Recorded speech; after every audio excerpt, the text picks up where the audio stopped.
Hello there, and welcome to the MTG Degree pre-release guide for Dominaria.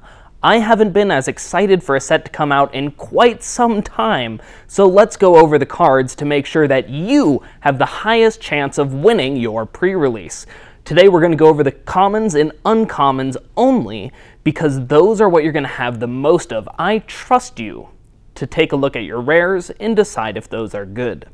Without further ado, let's jump right into the lands.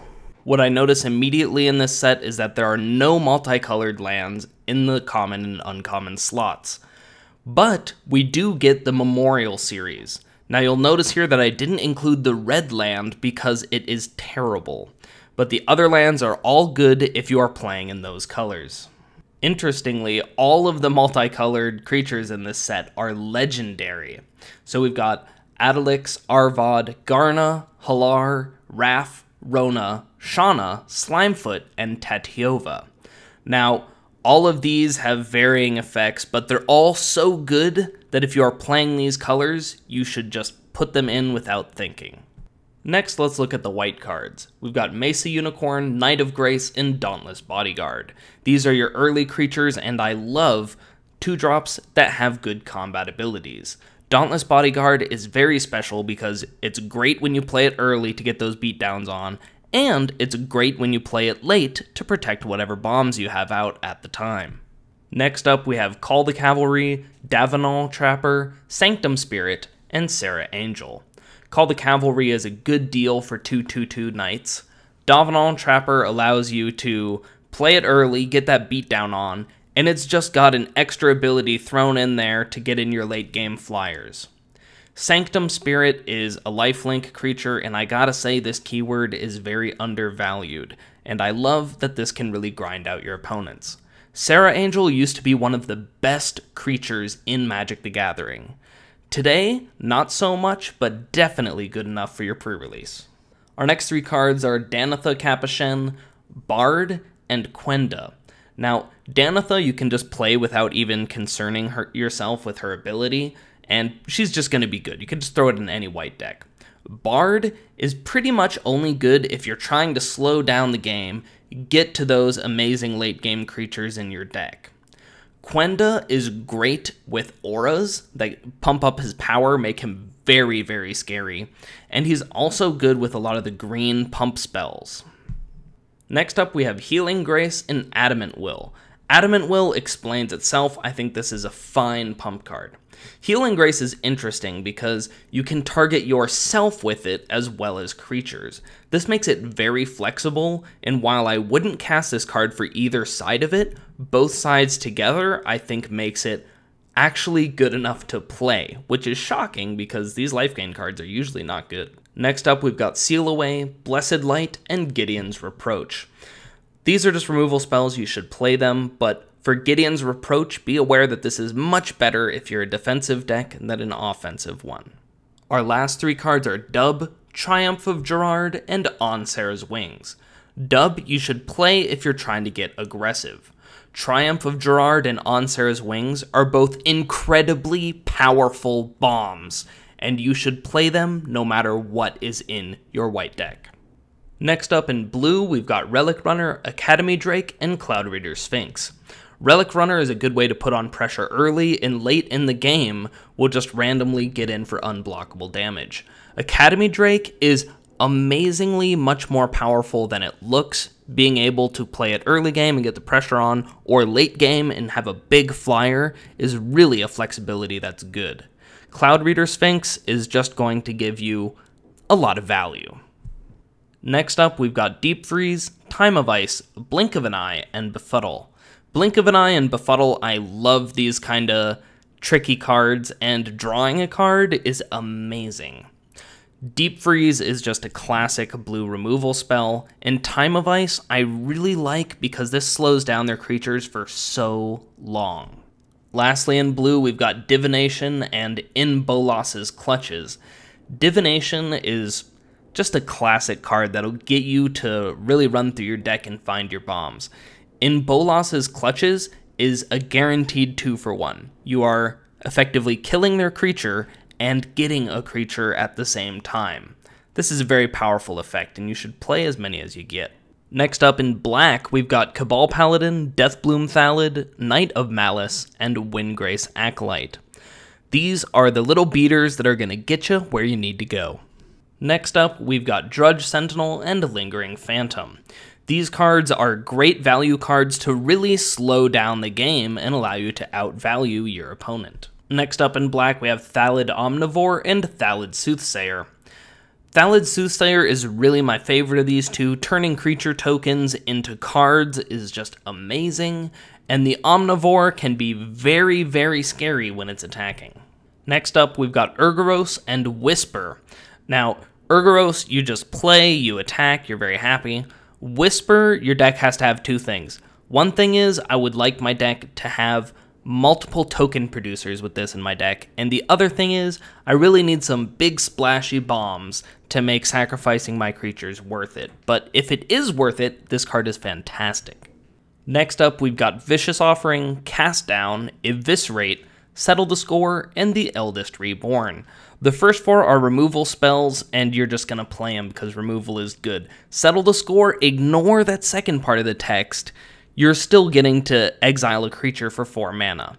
Now, the Eldest Reborn is very exciting in my opinion, because if it sits there, you get a 3-for-1. You get to kill a creature, you get to discard a card on them, and you get a creature back. For 1 card, that is a lot of value. You should definitely play any of these that you open if you're playing black. Next up, we have Divest.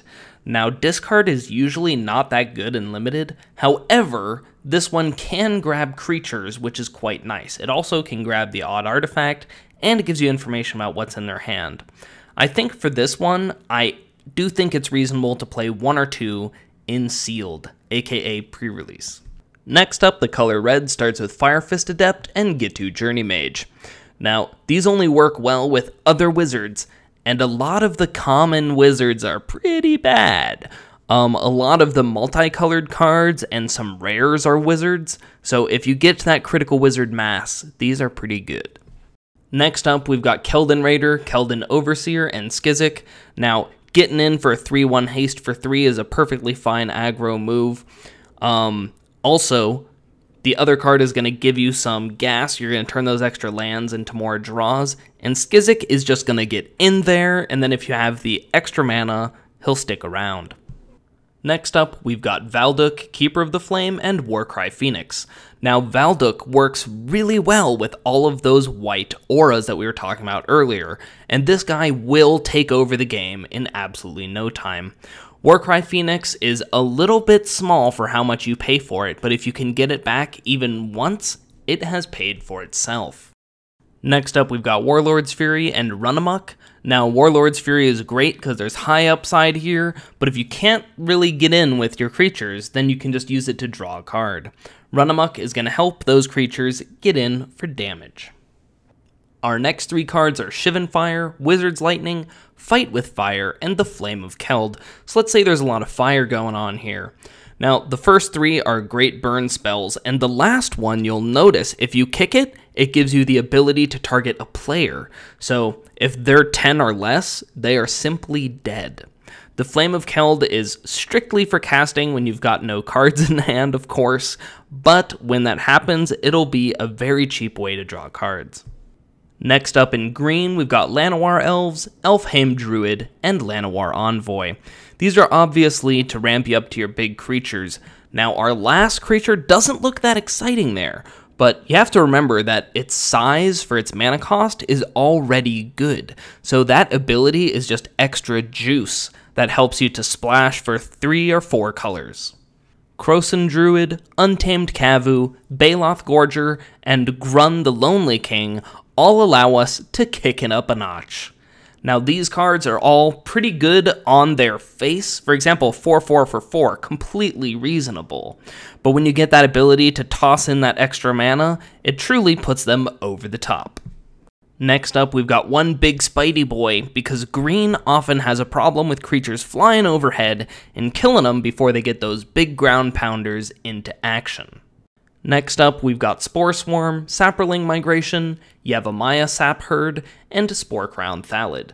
Now these cards allow you to go extremely wide on your opponent, and if that is your plan, it can be very powerful. These go-wide strategies are often undervalued by newer players, so if that is you, please take another look. Our next cards are Wild Onslaught, Song of Prerelease, and a small shout out to the card Charge from White. Now all three of these cards will allow you to really take advantage of your go-wide Thallid strategy. Song of Prerelease is especially interesting because what it allows you to do is use your creatures to play out a whole bunch of stuff before getting that powerful Anthem effect for its third counter. Our next spell is Gift of Growth, which is a pump spell that becomes better over time. This one's not to be underestimated.